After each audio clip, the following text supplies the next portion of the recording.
Kemarin saya iseng nulis pengalaman berobat ke dokter dalam tulisan "Dokter Error, Negara Pun Tekor". Ternyata komennya banyak banget. Rata-rata mengisahkan pengalaman yang sama saat mereka berhadapan dengan dokter yang solusinya selalu operasi. Dan ketika operasi itu harus menghabiskan jutaan rupiah. Padahal waktu pasien mencari pendapat dokter lain, ternyata penyakit dan obatnya biasa-biasa saja. Dan Menteri Kesehatan baru, Dr. Terawan pun mengungkapkan keresahan ini. Kalau selama ini tekornya BPJS selalu yang disalahkan adalah peserta yang tidak bayar iuran. Dr. Terawan sebagai seorang dokter justru dengan berani membuka borok di dalam dunia kedokteran sendiri. Kata Dr. Terawan yang dikenal sebagai dokter cuci otak itu, banyak klaim dari dokter yang bikin BPJS tekor. Salah satunya adalah operasi kehamilan dengan cara sesar. Menurut Dr. Terawan, angka total untuk klaim kelahiran dengan cara sesar sebesar 260 triliun rupiah. Saya tidak paham dari mana Dr. Terawan mendapat angka ini.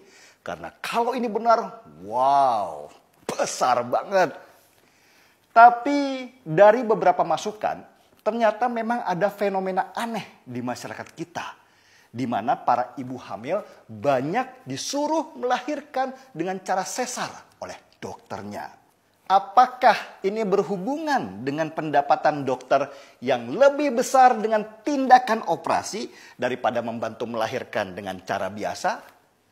Menurut Timbul Siregar dari BPJS Watch, tahun 2019 ini saja jumlah operasi sesar 2 kali lipat dari jumlah ibu yang melahirkan normal.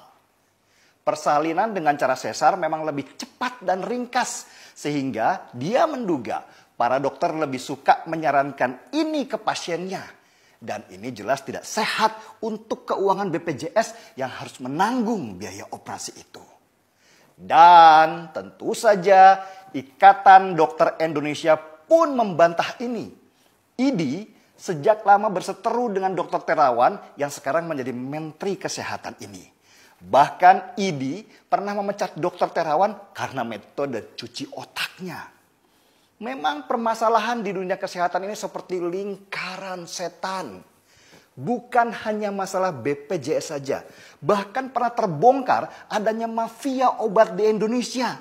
Di mana sekumpulan dokter mendapat bayaran dari industri farmasi supaya obat mereka laku terjual. Sanggupkah Dr. Terawan sebagai Menteri Kesehatan mengatasi situasi rumit ini? Atau kelak akan kalah dan apatis karena tidak sanggup mengurai benang kusut yang sudah berlangsung puluhan tahun lamanya?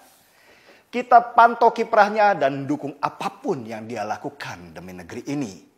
Dan terakhir, saya ingin mengucapkan terima kasih pada seluruh dokter di negeri ini yang benar-benar mengabdikan dirinya sepenuh hati. Bukan karena materi, tetapi karena panggilan nurani. Terima kasih dokter, izinkan saya angkat secangkir kopi.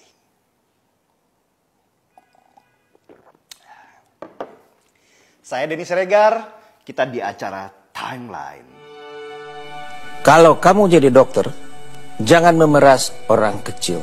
Mereka akan bayar kamu, tapi mereka menangis di rumah karena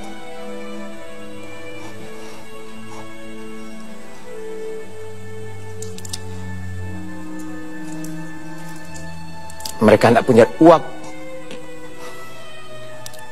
untuk beli beras.